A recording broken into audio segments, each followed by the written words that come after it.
بسم اللہ الرحمن الرحیم۔ لاکھوں فرشتے اس شخص کو سلام کرتے ہیں جو ذوالحجہ کے ان مبارک ایام میں قرآن کریم کی یہ مختصر صورت پڑھ لیتا ہے۔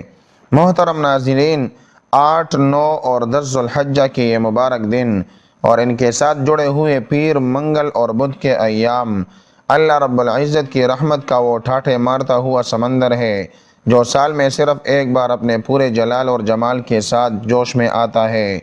یہ وہ مقدس گڑیاں ہیں جن میں زمین پر عرش الہی سے نور اور رزق کی ایسی بارش برستی ہے جو انسان کے نصیب کو جگا دیتی ہے اور اس کے مقدر کو ہمیشہ ہمیشہ کے لیے سنوار دیتی ہے۔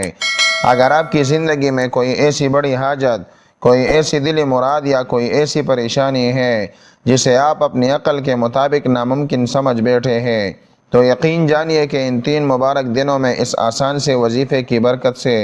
وہ ناممکن بھی ممکن میں تبدیل ہو جائے گا۔ یہ ایک ایسا مختصر اور آسان ترین عمل ہے جسے گھر کا بچہ بآسانی کر سکتا ہے، لیکن اس کی روحانی طاقت اور اس کے نتیجے میں ملنے والی دولت کا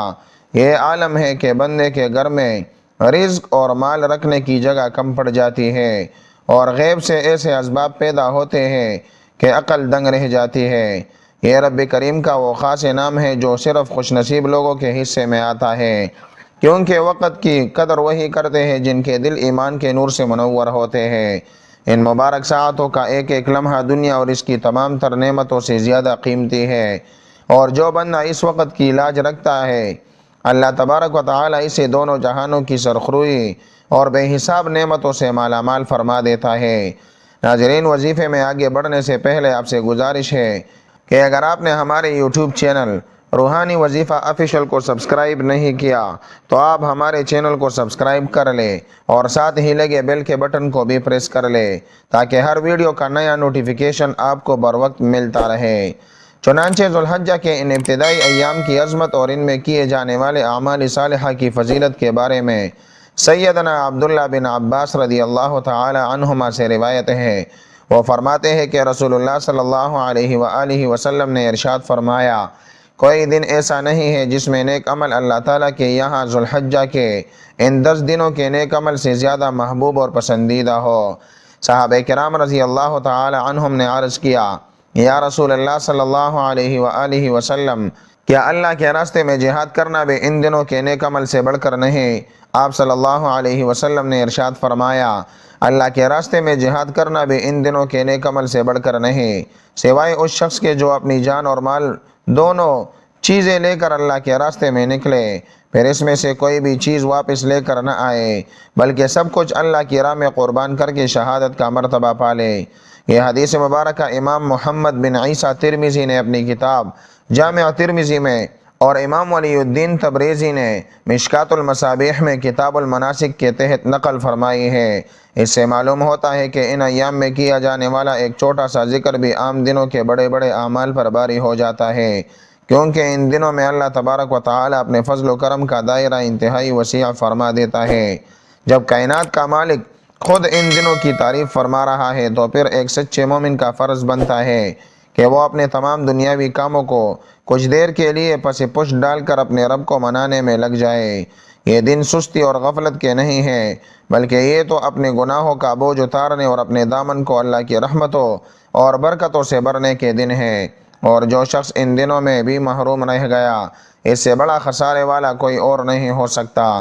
وظیفہ شروع ہونے سے پہلے آپ درود پڑھیے۔ آپ کوئی سا بھی درود پڑھ سکتے ہیں، جیسے صلی اللہ علیہ وسلم یا صلی اللہ علی محمد، لیکن درود ابراہیمی کی فضیلت زیادہ ہے، تو آئیے میرے ساتھ درود ابراہیمی پڑھ کر سماعت فرمائیے۔ اللہم صلی علی محمد وعلی آل محمد کما صلیت علی ابراہیم وعلی آل ابراہیم انک حمید مجید۔ اللہم بارک علی محمد وعلی آل محمد کما بارکت علی ابراہیم وعلی آل ابراہیم انک حمید مجید۔ اس مبارک درود پاک کی تلاوت کے بعد اب آپ اس وظیفے کی مکمل ترتیب الفاظ اور تعداد کو انتہائی توجہ کے ساتھ سمجھ لے۔ عید قربان سے پہلے کے یہ 3 دن یعنی 8، 9 اور 10 ذو الحجہ، جن میں پیر، منگل اور بدھ کے ایام شامل ہیں، ان میں آپ نے کسی بھی ایک دن یا چاہے تو ان تینوں دنوں میں باوضو حالت میں اللہ رب العزت کے 2 انتہائی مقدس اور جلالی کلمات کی ایک تسبیح پڑھنی ہے۔ وہ کلمات مبارکہ سبحان اللہ اور اللہ الصمد ہے۔ آپ نے ان دونوں کو ملا کر ایک ساتھ پڑھنا ہے، یعنی سبحان اللہ اللہ الصمد۔ اس پورے کلمے کو آپ نے 100 مرتبہ پڑھنا ہے، یعنی اس کی ایک تسبیح مکمل کرنی ہے۔ جب آپ یہ تسبیح پڑھ لیں تو اس کے فوراً بعد آپ نے قرآن کریم کی ایک انتہائی برکت والی اور آسان سورت یعنی سورۃ الحج کی تلاوت کرنی ہے۔ اگر آپ کے لیے ممکن ہو تو 8، 9 اور 10 ذو الحجہ کے ان تینوں دنوں میں روزانہ ایک مرتبہ سورۃ الحج کی تلاوت کریں، اور اگر وقت کی تنگی کی وجہ سے روزانہ پڑھنا ممکن نہ ہو تو ان تینوں دنوں میں سے کسی بھی ایک دن اپنی سہولت کے مطابق ایک مرتبہ سورۃ الحج کی تلاوت لازمی مکمل کر لے۔ یہ عمل بالکل مختصر سا ہے، لیکن اس کی روحانی تاثیر اتنی زبردست ہے کہ یہ بندے کی تقدیر کو غیب سے بدل کر رکھ دیتا ہے۔ جب آپ اس تسبیح کو پڑھ رہے ہو تو آپ کا پورا دھیان اللہ کی پاکی اور اس کی بے نیازی پر ہونا چاہیے، کیونکہ جب انسان سچے دل سے یہ اعتراف کرتا ہے کہ میرا رب پاک ہے اور وہ ہر ضرورت سے بے نیاز ہے، تو کائنات کی تمام مخلوقات اس بندے کی خدمت پر معمور کر دی جاتی ہے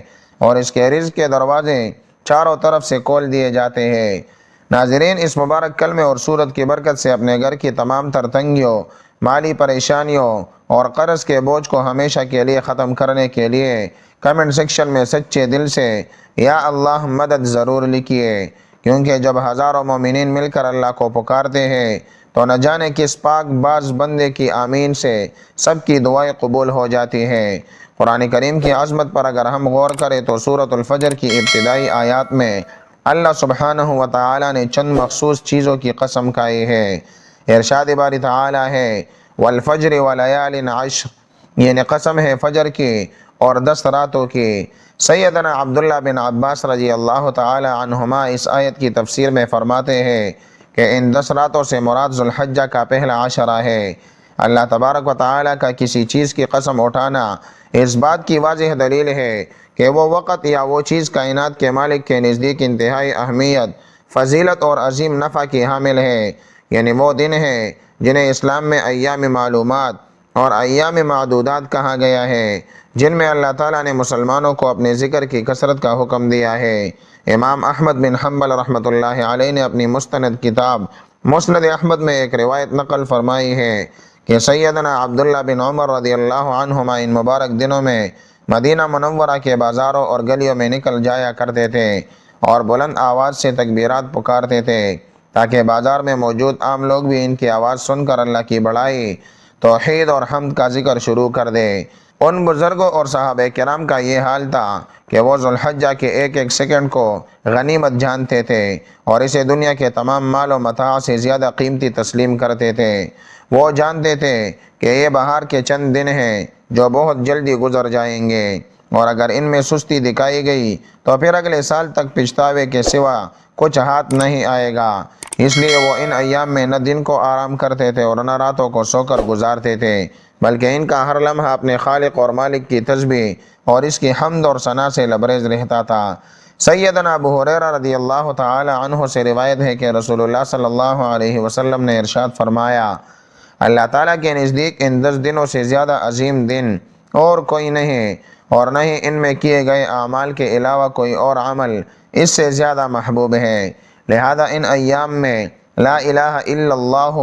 اللہ اکبر اور الحمدللہ بکثرت پڑھا کرو۔ حدیث مبارکہ بھی مسند احمد میں تفصیلاً موجود ہے۔ ان دنوں میں ایک دن ایسا آتا ہے جسے یوم عرفہ یعنی 9 ذو الحجہ کہا جاتا ہے، اور یہ سال بھر کے تمام دنوں میں سب سے زیادہ افضل اور مبارک دن ہے۔ اس دن کے روزے کی فضیلت کے بارے میں سیدنا ابو قتادہ انصاری رضی اللہ تعالی عنہ سے روایت ہے کہ رسول اللہ صلی اللہ علیہ وآلہ وسلم سے عرفہ کے دن کے روزے کے بارے میں پوچھا گیا تو آپ صلی اللہ علیہ وآلہ وسلم نے ارشاد فرمایا، میں اللہ تعالیٰ سے یہ قوی امید رکھتا ہوں کہ یہ روزہ اپنے سے پہلے کے 1 سال اور اپنے سے بعد کے 1 سال کے گناہوں کا کفارہ بن جائے گا۔ یہ حدیث مبارکہ امام مسلم بن حجاج نے اپنی صحیح مسلم میں کتاب الصیام کے تحت روایت کی ہے۔ ذرا غور فرمائیے کہ صرف ایک دن کا روزہ رکھنے کی برکت سے اللہ تعالیٰ بندے کے 2 سالوں کے گناہوں کو معاف فرما دیتا ہے۔ یہ اللہ تبارک و تعالیٰ کی رحمت اور اس کی شان کریمی کا کتنا بڑا مظاہرہ ہے۔ یہ رب العزت کا وہ بے پایا فضل ہے جو وہ اپنے گنہگار بندوں پر فرماتا ہے تاکہ وہ مایوسی کے اندھیروں سے نکل کر اس کی بخشش کی روشنی میں آ جائے۔ جو پروردگار ایک دن کے روزے پر 2 سال کے گناہ مٹا سکتا ہے، وہ ان 3 مبارک دنوں میں سچے دل سے کی جانے والی تسبیح اور سورۃ الحج کی تلاوت پر آپ کی تقدیر کے بند دروازے کیوں نہیں کھولے گا؟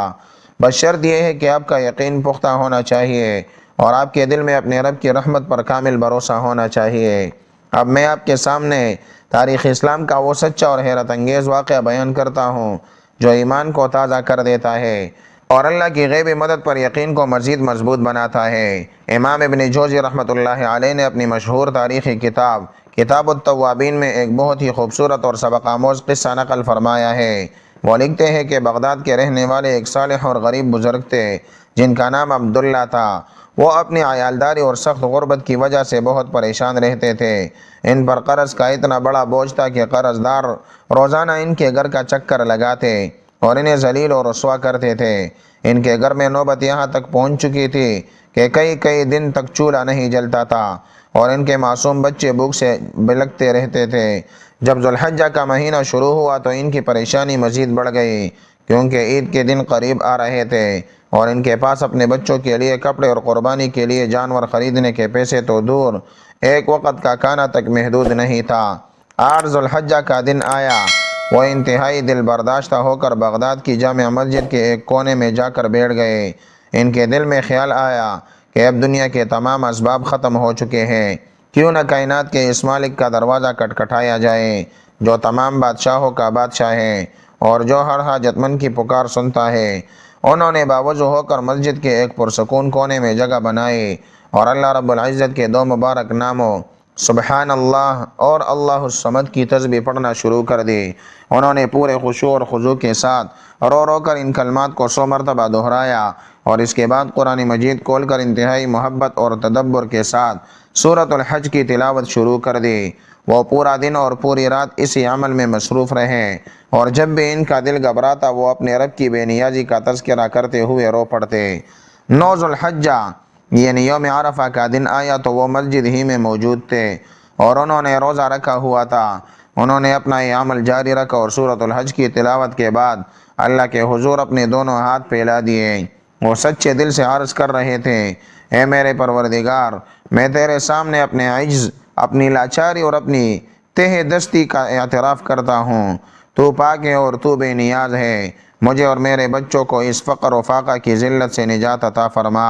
اور غیب سے ہمارے لیے ایسے اسباب پیدا کر دے کہ دنیا والے دیکھ کر حیران رہ جائے۔ ان کی آنکھوں سے آنسو کی جڑی لگی ہوئی تھی اور دل میں اپنے رب کی رحمت پر پورا یقین تھا۔ وہ عید کی رات تک اسی حالت میں مسجد میں رہے اور عبادت میں مشغول رہے۔ عید کے دن جب وہ نماز عید ادا کر کے انتہائی بوجھل دل کے ساتھ اپنے گھر کی طرف لوٹ رہے تھے تو راستے میں انہیں بغداد کے خلیفہ کا ایک خاص قاصد ملا۔ وہ قاصد ان بزرگ کا نام لے کر انہیں تلاش کر رہا تھا۔ جیسے ہی اس نے ان بزرگ کو دیکھا وہ ان کے پاس آیا اور انتہائی احترام سے سلام کر کے ایک باری تھیلی ان کے ہاتھ میں تھما دی۔ بزرگ نے حیرت سے پوچھا، یہ کیا ہے اور تم مجھے یہ کیوں دے رہے ہو؟ قاصد نے جواب دیا، محترم بزرگ، یہ خلیفہ وقت کی طرف سے آپ کے لیے ایک تحفہ اور نذرانہ ہے۔ بزرگ نے پوچھا، لیکن خلیفہ تو مجھے جانتا بھی نہیں، پھر اس نے میرے لیے یہ رقم کیوں بھیجی؟ قاصد نے ایک ایمان افروز بات بتائی۔ اس نے کہا، کل 9 ذو الحجہ کی رات جب خلیفہ سو رہا تھا تو اس نے خواب میں دیکھا کہ ایک بزرگ بغداد کی مسجد میں بیٹھ کر اللہ کے ناموں کی تسبیح پڑھ رہے ہیں اور سورۃ الحج کی تلاوت کر رہے ہیں اور عرش الہی سے فرشتوں کی ایک جماعت نازل ہو کر ان بزرگ کو سلام کر رہی ہے اور ان کے سر پر رحمت کا سایہ کیے ہوئے ہیں۔ اسی خواب میں خلیفہ کو ایک غیبی آواز سنائی دی کہ اگر تم اپنی سلطنت کی بقا اور اللہ کی ناراضگی سے بچنا چاہتے ہو تو صبح ہوتے ہی اس بزرگ کو تلاش کرو اور ان کی مالی تنگی کو دور کرو، ورنہ تمہارا سارا جاہ و جلال خاک میں ملا دیا جائے گا۔ خلیفہ نے صبح اٹھتے ہی مجھے آپ کی تلاش میں بھیجا اور یہ 500 اشرفیوں کی تھیلی آپ کی خدمت میں پیش کرنے کا حکم دیا۔ اور ساتھ ہی یہ پیغام بھیجا ہے کہ آئندہ جب بھی آپ کو کسی چیز کی ضرورت ہو آپ بلا جھجک شاہی محل تشریف لائے۔ عبداللہ نامی وہ بزرگ یہ سن کر سجدے میں گر گئے اور ان کی آنکھوں سے شکرانے کے آنسو جاری ہو گئے۔ وہ سمجھ گئے کہ یہ ان 3 دنوں کے مبارک عمل کی برکت تھی جس نے غیب کے پردے ہٹا دیے اور خلیفہ وقت کو ان کا خادم بنا دیا۔ انہوں نے اس رقم سے نہ صرف اپنا سارا قرض ادا کیا بلکہ اپنے بچوں کے لیے بہترین کپڑے خریدے اور عید کے دن ایک شاندار قربانی بھی کی، اور ان کی زندگی سے غربت و افلاس کا نام و نشان ہمیشہ کے لیے مٹ گیا۔ ناظرین گرامی، یہ اللہ والوں کے بتائے ہوئے وظائف کی وہ زندہ جاوید طاقت ہے جو آج بھی اسی طرح کام کرتی ہے، بشرط یہ کہ انسان کا دل پاک ہو اور وہ پورے یقین کے ساتھ اپنے رب کے حضور جھک جائے۔ اللہ تعالیٰ کی ذات کل بھی وہی تھی اور آج بھی وہی ہے۔ وہ اپنے بندوں کو کبھی مایوس نہیں کرتا، بس ہمارے اندر وہ تڑپ اور وہ اخلاص ہونا چاہیے جو اللہ کی رحمت کو جوش میں لے آئے۔ ناظرین، ذو الحجہ کی ان مقدس گھڑیوں میں اپنے دلوں کو گناہوں کی سیاہی سے پاک کرنے اور رزق کی غیبی فراوانی حاصل کرنے کے لیے کمنٹ سیکشن میں سچے دل اور عاجزی کے ساتھ استغفر اللہ ضرور لکھیے تاکہ ہمارا نام بھی ان لوگوں کی فہرست میں شامل ہو جائے جو اپنے رب کے حضور توبہ کرنے والے ہیں۔ اب ہم ایک اور معتبر تاریخی ماخذ کی طرف چلتے ہیں تاکہ آپ کے دل میں اس وظیفے کی عظمت مزید راسخ ہو جائے۔ امام ابو نعیم اصبہانی رحمۃ اللہ علیہ نے اپنی مستند تصنیف حلیۃ الاولیاء میں تابعین کے امام سیدنا سعید بن جبیر رحمۃ اللہ علیہ کے بارے میں لکھا ہے کہ جب ذو الحجہ کا چاند طلوع ہوتا تو وہ عبادت اور ریاضت میں اس قدر محنت کرتے کہ ان پر غشی کی سی کیفیت طاری ہونے لگتی۔ وہ اپنے شاگردوں سے فرمایا کرتے تھے کہ ان 10 راتوں میں اپنے گھروں کے چراغوں کو مت بجھاؤ۔ ان کا مقصد یہ تھا کہ ان راتوں کو سونے میں غفلت کے ساتھ مت گزارو بلکہ اٹھ کر اپنے رب کو مناؤ، کیونکہ یہ وہ راتیں ہیں جن میں کی جانے والی ہر ایک رات کی عبادت کا ثواب لیلۃ القدر یعنی شب قدر کی عبادت کے برابر قرار دیا گیا ہے۔ ذرا سوچئے، جو بندہ 8 اور 9 ذو الحجہ کی راتوں کو بیدار ہو کر اللہ کے سامنے 2 رکعت نفل ہی پڑھ لیتا ہے یا اللہ کے ناموں کی تسبیح کر لیتا ہے، اسے ایسا ثواب ملتا ہے جیسے اس نے 1000 مہینوں تک مسلسل راتوں کو جاگ کر عبادت کی ہو۔ یہ اللہ تعالیٰ کا اپنے بندوں پر کتنا بڑا احسان ہے کہ اس نے امت محمدیہ کی مختصر عمروں کے باوجود انہیں ایسے فضیلت والے موسم عطا فرمائے جن میں وہ تھوڑے سے وقت میں صدیوں کا ثواب اکٹھا کر سکتے ہیں۔ سیدنا ابو ہریرہ رضی اللہ تعالی عنہ سے ایک اور روایت مروی ہے کہ رسول اللہ صلی اللہ علیہ وسلم نے ارشاد فرمایا، بے شک اللہ تعالیٰ غیرت فرماتا ہے، اور اللہ تعالیٰ کی غیرت اس وقت جوش میں آتی ہے جب کوئی مومن بندہ وہ کام کرے جو اللہ تعالیٰ نے اس پر حرام قرار دیا ہو۔ یہ حدیث مبارکہ صحیح بخاری اور صحیح مسلم دونوں میں موجود ہے۔ اس لیے ان مبارک ایام میں جہاں ہمیں کثرت سے نیک اعمال کرنے چاہیے وہیں گناہوں اور اللہ کی نافرمانیوں سے بالکل دور ہونا چاہیے، کیونکہ گناہ انسان کے رزق کو روک دیتے ہیں اور دعاؤں کی قبولیت کے آگے بہت بڑی دیوار بن جاتے ہیں۔ جب بندہ ان پاک دنوں میں گناہوں کو چھوڑ کر پاکیزہ نیت کے ساتھ سبحان اللہ اللہ الصمد کی تسبیح پڑھتا ہے اور سورۃ الحج کی تلاوت کرتا ہے تو گناہوں کے وہ تمام سیاہ بادل ہمیشہ کے لیے چھٹ جاتے ہیں جو اس کی برکت اور کامیابی کی راہ میں رکاوٹ بنے ہوئے ہوتے ہیں۔ اس بات کو ایک اور خوبصورت مثال سے سمجھیں جو امام ابن رجب حنبلی رحمۃ اللہ علیہ نے اپنی مشہور کتاب لطائف المعارف میں بیان فرمائی ہے۔ وہ لکھتے ہیں کہ مدینہ منورہ کے ایک انصاری صحابی تھے جو بہت زیادہ قرض دار ہو چکے تھے اور معاشرے میں ان کا کوئی پرسان حال نہیں تھا۔ وہ ذو الحجہ کے ان ابتدائی 10 دنوں میں روزانہ صبح کے وقت مسجد نبوی تشریف لاتے اور نماز فجر کے بعد سورۃ الحج کی تلاوت کو اپنا معمول بنا لیتے۔ جب عید کا دن آیا تو انہوں نے دیکھا کہ ان کے گھر میں قربانی کے لیے کوئی جانور نہیں ہے اور ان کے پڑوسی قربانیاں کر رہے ہیں۔ وہ صحابی فرماتے ہیں کہ میں نے اپنے دل میں کہا کہ یا اللہ، میں تیرے گھر کی زیارت کے لیے مکہ تو نہیں جا سکا لیکن میں نے تیری نبی کی فرمان کے مطابق ان ایام کی قدر کی ہے اور تیری سورت کی تلاوت کی ہے، تو مجھے رسوا مت کرنا۔ وہ فرماتے ہیں کہ عید کے دوسرے دن ایک شخص میرے گھر آیا جسے میں بالکل نہیں جانتا تھا۔ اس نے میرے ہاتھ میں ایک بڑا رقعہ دیا جس پر لکھا تھا کہ مکہ مکرمہ میں ایک تاجر نے اپنی قربانی کا ایک بڑا حصہ اور کچھ سونا آپ کے نام بھیجا ہے، کیونکہ اسے خواب میں حکم دیا گیا تھا کہ مدینہ کے فلاں انصاری بندے کی مدد کرو۔ وہ صحابی رو پڑے اور انہوں نے فرمایا کہ جو شخص ذوالحجہ کے دنوں میں اللہ کے کلام کا دامن تھام لیتا ہے، اللہ تعالیٰ کائنات کے فاصلوں کو مٹا کر اس کی امداد کے اسباب پیدا فرما دیتا ہے۔ ان دنوں کا ایک اور اہم ترین حکم بال اور ناخن نہ کاٹنے کے متعلق ہے۔ ام المؤمنین سیدہ ام سلمہ رضی اللہ تعالی عنہا سے روایت ہے کہ رسول اللہ صلی اللہ علیہ وسلم نے ارشاد فرمایا، جب تم ذوالحجہ کا چاند دیکھ لو اور تم میں سے کسی کا ارادہ قربانی کرنے کا ہو تو وہ اپنے بال اور ناخن کاٹنے سے اس وقت تک رک جائے جب تک کہ وہ قربانی نہ کر لے۔ یہ حدیث مبارکہ صحیح مسلم میں کتاب الاضاحی کے تحت درج ہے۔ علماء کرام اور شارحین حدیث فرماتے ہیں کہ اس حکم کا اصل مقصد ان مسلمانوں کو جو اپنے گھروں میں موجود ہیں ان حاجیوں کے ساتھ ایک گہری مشابہت دینا ہے جو احرام کی حالت میں مکہ مکرمہ اور مینا و عرفات کے میدانوں میں موجود ہوتے ہیں۔ اللہ تعالیٰ کی رحمت دیکھے کہ وہ اپنے ان بندوں کو بھی حج کی برکات سے محروم نہیں رکھتا چاہتا جو کسی وجہ سے مکہ نہیں جا سکے، بلکہ انہیں حکم دیا کہ تم بھی حاجیوں کی طرح اپنے بالوں اور ناخنوں کو مت کاٹو تاکہ جب عید کے دن قربانی کا خون بہے تو اللہ تعالیٰ حاجیوں کے ساتھ ساتھ تمہیں بھی مغفرت اور رحمت کے انعام سے نواز دے۔ یہ پابندی گھر کے اس فرد پر ہے جو قربانی کا ارادہ رکھتا ہے، تاہم اگر غسل کرتے ہوئے یا خارج کرتے ہوئے کوئی بال خود بخود ٹوٹ جائے تو اس پر کوئی گناہ یا ملامت نہیں ہے۔ یہ دین اسلام کا حسن ہے کہ وہ اپنے ماننے والوں کو ہر موقع پر اپنی رحمت کے سائے میں اکٹھا کر لیتا ہے اور کسی بھی بندے کو برکات سے دور نہیں رکھتا۔ جب عید الاضحیٰ کا دن یعنی 10 ذوالحجہ کا مبارک دن آئے تو تمام مسلمان مردوں اور عورتوں کے لیے ضروری ہے کہ وہ عید کی نماز پوری پابندی اور خشوع کے ساتھ ادا کرے،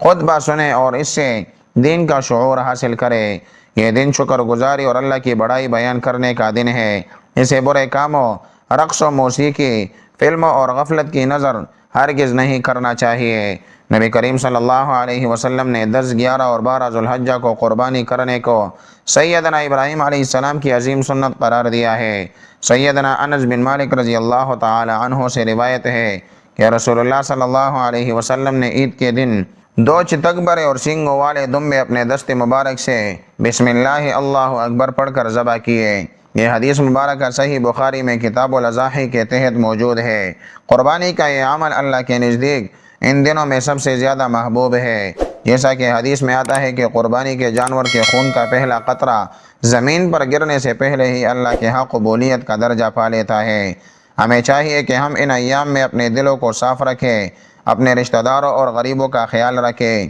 اور اپنی قربانیوں کو صرف اور صرف اللہ کی رضا کے لیے خاص کریں۔ ناظرین، ویڈیو کے اختتام پر آپ سے ایک بار پھر گزارش ہے کہ سال میں صرف ایک بار آنے والے ان قیمتی لمحوں کی قدر کیجیے، اپنے گھروں کو ذکر الہی سے آباد کیجیے اور اپنی زبانوں کو کلمہ توحید، استغفار اور اللہ کے پاک ناموں سے تر رکھیے۔ اگر آپ چاہتے ہیں کہ ایسی ہی مستند، جاندار اور ایمان افروز بیانات، بزرگوں کے واقعات اور دل کو چھو لینے والے روحانی وظائف آپ تک ہمیشہ پہنچتے رہیں تو ہماری اس ویڈیو کو لائک کیجیے، اسے اپنے دوستوں اور عزیز و اقارب کے ساتھ صدقہ جاریہ کی نیت سے شیئر کیجیے اور ہمارے چینل روحانی وظیفہ آفیشل کو سبسکرائب کرنا ہرگز مت بھولیے گا، کیونکہ آپ کی محبت اور تعاون ہی ہماری اصل طاقت ہے جو ہمیں مزید اچھا کام کرنے کا حوصلہ دیتی ہے۔ اللہ رب العزت ان بابرکت دنوں کے طفیل ہم سب کی جائز حاجات کو پورا فرمائے اور ہمارے رزق میں برکت عطا فرمائے۔ اپنے رزق میں وسعت اور برکت کے لیے اللہ تعالیٰ کے 99 صفاتی ناموں میں سے